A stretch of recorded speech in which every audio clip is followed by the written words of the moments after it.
ಅಮಾವಾಸ್ಯೆಯ ಕತ್ತಲ ರಾತ್ರಿ ಊರಿನ ಎಲ್ಲಾ ಜನರು ತಮೋರತ್ನ ಪುತ್ತಲಿಯನ್ನ ಮಾಡೋದಕ್ಕೆ ವಸ್ತುಗಳನ್ನ ತರ್ತಾ ಇರ್ತಾರೆ.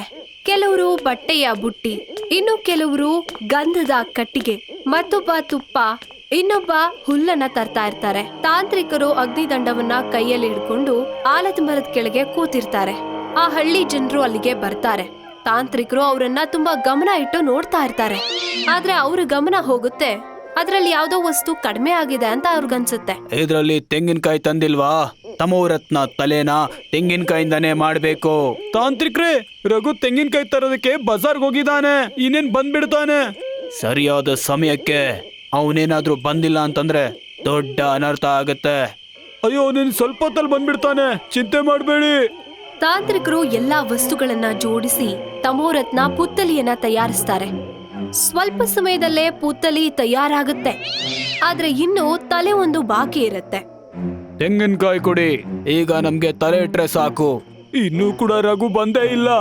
ಸಮಯ ಇನ್ನೇನು ಮುಗಿಯೋದ್ರಲ್ಲಿದೆ. ಸ್ವಲ್ಪ ಸಮಯ ಅಷ್ಟೇ ನಮ್ಮ ಹತ್ರ ಇರೋದು. ಇದು ಅರ್ಧದಲ್ಲೇ ನಿಂತ್ಬಿಟ್ರೆ ನಮಗ್ ತುಂಬಾ ಅನರ್ಥ ಆಗತ್ತೆ. ಇದನ್ನ ಕೇಳಿ ಆ ಹಳ್ಳಿ ಜನರಿಗೆ ಮನಸ್ಸಲ್ಲಿ ಭಯ ಹುಟ್ಟುತ್ತೆ. ಗಾಳಿಯಲ್ಲಿ ಒಂದು ವಿಚಿತ್ರ ಧ್ವನಿ ಕೇಳಿಸ್ತಾ ಇರುತ್ತೆ. ಸ್ವಲ್ಪ ಹೊತ್ತಾದ್ಮೇಲೆ ತಾಂತ್ರಿಕರಿಗೆ ಕೂಡ ಭಯ ಆಗುತ್ತೆ. ಇನ್ನೇನು ಸಮಯ ಮೀರೋದಕ್ಕೆ ತುಂಬಾ ಕಡಿಮೆ ಸಮಯ ಇದೆ. ಎಲ್ಲರೂ ಗಂಭೀರವಾಗಿರಿ, ಸಮಯ ಇನ್ನೇನು ಮೀರ್ ಹೋಯ್ತು. ತಮೋವ್ರತ್ ಇನ್ನು ಯಾವಾಗ ಬೇಕಾದ್ರೂ ಬರ್ಬಹುದು. ಆಗ ತಮೋರತ್ನ ಪುತ್ತಲಿ ಅಲುಗಾಡುತ್ತೆ. ಮತ್ತೊಂದು ಭಯಾನಕ ಧ್ವನಿ ಕೇಳ್ಸೋಕ್ ಶುರುವಾಗುತ್ತೆ. ಆ ಪುತ್ತಲಿಯಲ್ಲಿ ತಲೆ ಇಲ್ಲ ಅಂದ್ರೂ ಕೂಡ ದಿಢೀರಂತ ಎದ್ದು ನಿಂತ್ಕೊಳ್ಳುತ್ತೆ.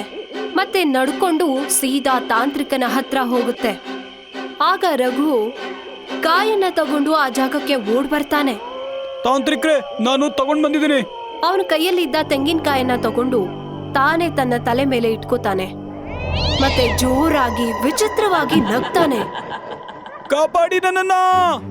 ಈಗ ಯಾರು ಏನು ಮಾಡಕ್ಕಾಗಲ್ಲ, ಇವನು ತುಂಬಾ ದೊಡ್ಡ ಶಕ್ತಿಶಾಲಿ ಆಗಿದ್ದಾನೆ. ತಮೋರತ್ ರಘು ಮೇಲೆ ದಾಳಿ ಮಾಡ್ತಾನೆ, ಮತ್ತವನು ಸತ್ತೇ ಹೋಗ್ತಾನೆ. ತಾಂತ್ರಿಕ ಮತ್ತೆ ಮತ್ತಲ್ಲಿದ್ದ ಎಲ್ರೂ ಕೂಡ ಜೋರಾಗಿ ಓಡೋಕ್ ಶುರು ಮಾಡ್ತಾರೆ. ಆದ್ರೆ ರಾಕಸ್ ತಾಂತ್ರಿಕನ ಎದುರು ಬಂದು ನಿಂತ್ಕೋತಾನೆ. ಮತ್ತವ್ರ ಕೈಯಲ್ಲಿದ್ದ ದಂಡವನ್ನ ಕಿತ್ಕೋತಾನೆ. ಆ ಅಗ್ನಿದಂಡ ಆ ರಾಕಸ್ನ ಕೈಗೆ ಹೋಗ್ ತಕ್ಷಣನೇ ಅದು ಉರಿಯೋಕ್ ಶುರುವಾಗುತ್ತೆ. ನನ್ನನ್ ಬಿಟ್ಬಿಡು. ಬಿಟ್ಬಿಡ್ತೇನೆ, ಆದ್ರೆ ನನಗೆ ದುಡ್ಡು ಬೇಕು. ನನ್ನ ಹತ್ರ ಯಾವ ದುಡ್ಡು ಇಲ್ಲ. ಇದನ್ನ ಕೇಳಿ ರಕ್ಕಸ ಕೋಪಗೊಳ್ತಾನೆ. ಅದೇ ಕೋಪದಿಂದ ತಾಂತ್ರಿಕನನ್ನ ಸುಟ್ಟು ಹಾಕ್ತಾನೆ. ತಾಂತ್ರಿಕ ಸುಟ್ಟು ಬೂದಿಯಾಗ್ತಾನೆ. ಭಯದಿಂದ ಎಲ್ರೂ ಕೂಡ ತಮ್ಮ ತಮ್ಮ ಮನೆಗೆ ಹೋಗಿ ಸೇರ್ಕೋತಾರೆ. ಇಡೀ ಊರು ಕತ್ತಲಲ್ಲಿ ಮುಳುಗೋಗಿರುತ್ತೆ. ಆಗ ಒಂದು ಪಲ್ಲಕ್ಕಿ ಹಳ್ಳಿಯ ರಸ್ತೆಯಲ್ಲಿ ಹೋಗ್ತಾ ಇರುತ್ತೆ. ಆದ್ರೆ ರಾಕ್ಷಸ ಅಲ್ಲೂ ಬಂದು ನಿಂತ್ಕೋತಾನೆ. ಅಲ್ಲಿದ್ದವರು ಅವನನ್ನ ನೋಡಿ ಭಯ ಪಡ್ತಾರೆ. ಯಾರು ನೀನು? ನನಗೆ ದುಡ್ಡು ಬೇಕು. ನನ್ನ ಹತ್ರ ಯಾವ ದುಡ್ಡು ಇಲ್ಲ.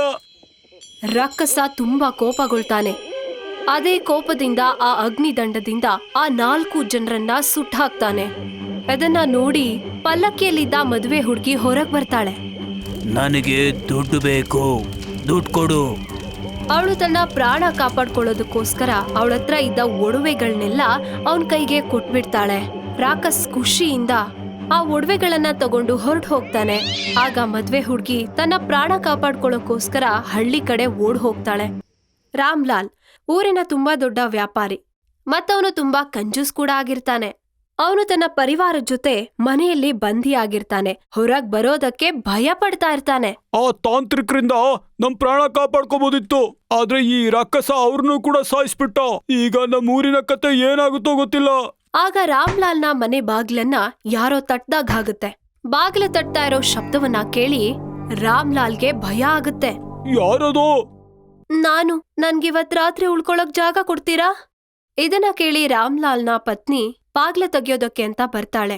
ಆದ್ರೆ ರಾಮ್ಲಾಲ್ ಅವಳನ್ನ ತಡಿತಾನೆ. ಬಾಗ್ಲನ್ನ ತೆಗಿಬೇಡ, ರಾಕ್ಷಸ ಬಂದ್ಬಿಡ್ತಾನೆ.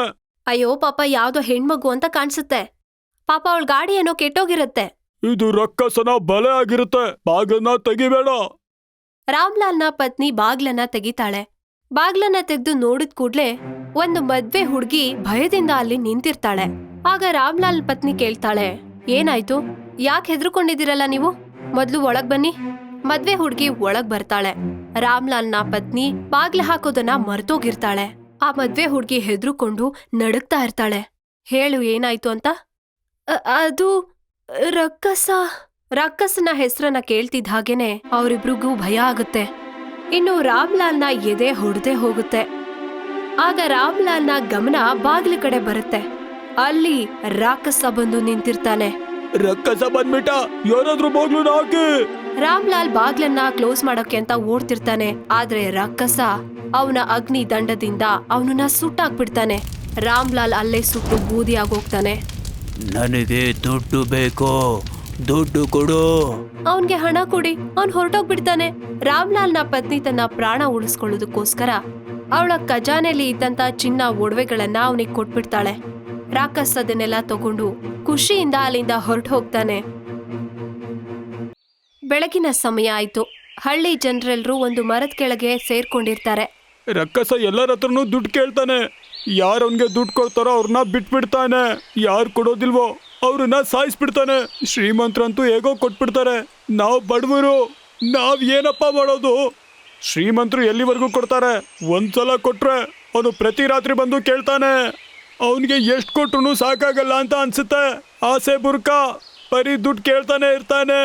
ನೋಡಿ, ನಮಗೆ ಇದಕ್ಕೆ ಒಂದು ಉಪಾಯ ಹೊಳೆಯೋವರೆಗೂ ನಾವು ನಮ್ಮ ಪ್ರಾಣ ಉಳಿಸ್ಕೊಳ್ಳೋಕ್ಕೋಸ್ಕರ ಅವನಿಗೆ ನಾವು ದುಡ್ಡನ್ನ ಕೊಡ್ತಾನೆ ಇರಬೇಕಾಗತ್ತೆ.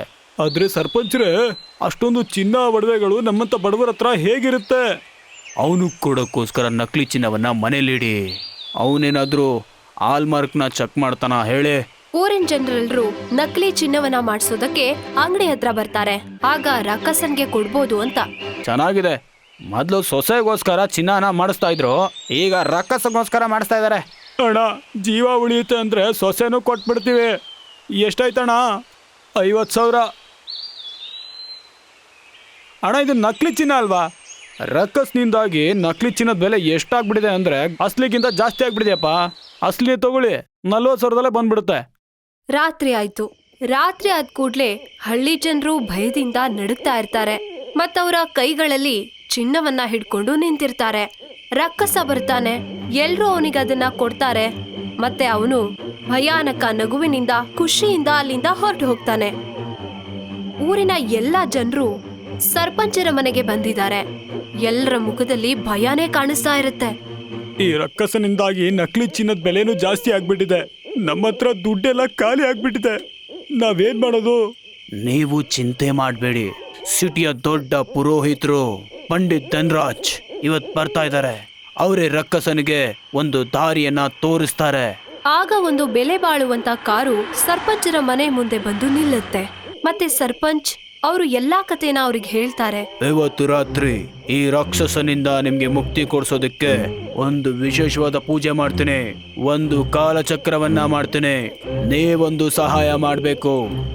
ಅವನನ್ನ ಆ ಕಾಲಚಕ್ರದಲ್ಲಿ ಬರೋ ಹಾಗೆ ಮಾಡಿದ್ರೆ ಅವನಲ್ಲಿ ಬಂದ್ರೆ ಸುಟ್ಟು ಬೂದಿ ಆಗ್ತಾನೆ. ಸರ್ಪಂಚರು ಯೋಚನೆ ಮಾಡ್ತಾರೆ, ಆ ಕಾಲಚಕ್ರಕ್ಕೆ ಅವನನ್ನ ಹೇಗ್ ಕರ್ಕೊಂಡ್ ಬರೋದು ಅಂತ. ಸ್ವಲ್ಪ ಹೊತ್ತು ಯೋಚನೆ ಮಾಡಿದ ನಂತರ ಅವರಿಗೊಂದು ಉಪಾಯ ಬರುತ್ತೆ. ನನಗೊಂದು ಉಪಾಯ ಬಂದಿದೆ. ನೀವು ಪೂಜೆಗೆ ಸಿದ್ಧತೆ ಮಾಡ್ಕೊಳ್ಳಿ. ರಾತ್ರಿ ಸಮಯ. ಪಂಡಿತ್ ಧನ್ರಾಜ್ ಅವರು ಪೂಜೆ ಮಾಡೋದಕ್ಕೆ ತಯಾರು ಮಾಡ್ತಾರೆ. ಹಳ್ಳಿಯ ಎಲ್ಲಾ ಜನರು ಕೂಡ ಅಲ್ಲೇ ಸೇರಿರ್ತಾರೆ. ಎಲ್ರು ಕೂಡ ಭಯದಿಂದ ಒಂದು ಕಡೆ ಚಿನ್ನ ಒಡವೆಗಳನ್ನ ಇಟ್ಟಿರ್ತಾರೆ. ಪಂಡಿತ್ ಧನ್ರಾಜ್ ಕುಂಕುಮದಿಂದ ಅದ್ರ ಸುತ್ತ ಕಾಲಚಕ್ರವನ್ನ ಮಾಡಿರ್ತಾರೆ. ಅಷ್ಟೊಂದು ಚಿನ್ನ ಒಡವೆಗಳನ್ನ ನೋಡಿ ರಕ್ಕಸ ಅಲ್ಲಿಗೆ ಬಂದೇ ಬಿಡ್ತಾನೆ. ನೀನೆಲ್ಲಿಗೆ ಯಾಕೆ ಬಂದಿದ್ಯಾ? ನನಗೆ ದುಡ್ಡು ಬೇಕು. ಅಲ್ಲಿದೆ ನೋಡು ದುಡ್ಡು. ಎಷ್ಟ್ ಬೇಕೋ ಅಷ್ಟು ತಗೋ. ರಕ್ಕಸ ಇದನ್ನೆಲ್ಲ ಕೇಳಿ ಭಯಾನಕ ನಗುವಿನೊಂದಿಗೆ ಆ ಕಾಲಚಕ್ರದ ಕಡೆ ಹೋಗ್ತಾನೆ. ಅವನ್ ಹಾಗೆ ಒಳಗ್ ಹೋಗ್ತಿದ್ದಾಗೇನೆ ಅವನ ಅಗ್ನಿ ದಂಡದಿಂದ ಅವನಿಗೆ ಬೆಂಕಿ ಹೊತ್ಕೊಂಡ್ಬಿಡುತ್ತೆ. ರಕ್ಕಸ ಮತ್ತವನ ಅಗ್ನಿ ದಂಡ ಎರಡೂ ಕೂಡ ಬೆಂಕಿಯಲ್ಲಿ ಸುಟ್ಟು ಬೂದಿಯಾಗೋಗುತ್ತೆ. ಇದನ್ನ ನೋಡಿ ಊರಿನ ಎಲ್ಲಾ ಜನರು ಕೂಡ ಖುಷಿಯಿಂದ ಆಶ್ಚರ್ಯಗೊಳ್ತಾರೆ. ಪಂಡಿತ್ರೆ, ನೀವು ಈ ರಕ್ಕಸನಿಂದ ನಮ್ಗೆ ಮುಕ್ತಿ ಕೊಡ್ಸಿದ್ದಕ್ಕೆ ಧನ್ಯವಾದ. ಈ ಭೈರವಪುರ ನಿಮ್ಗೆ ಯಾವಾಗ್ಲೂ ಚಿರಋಣಿಯಾಗಿರುತ್ತೆ. ಇದು ನನ್ನ ಕರ್ತವ್ಯ. ಎಲ್ರೂ ಕೂಡ ಖುಷಿಯಿಂದ ಅವ್ರವ್ರ ಮನೆಗೆ ವಾಪಸ್ ಹೋಗ್ತಾರೆ.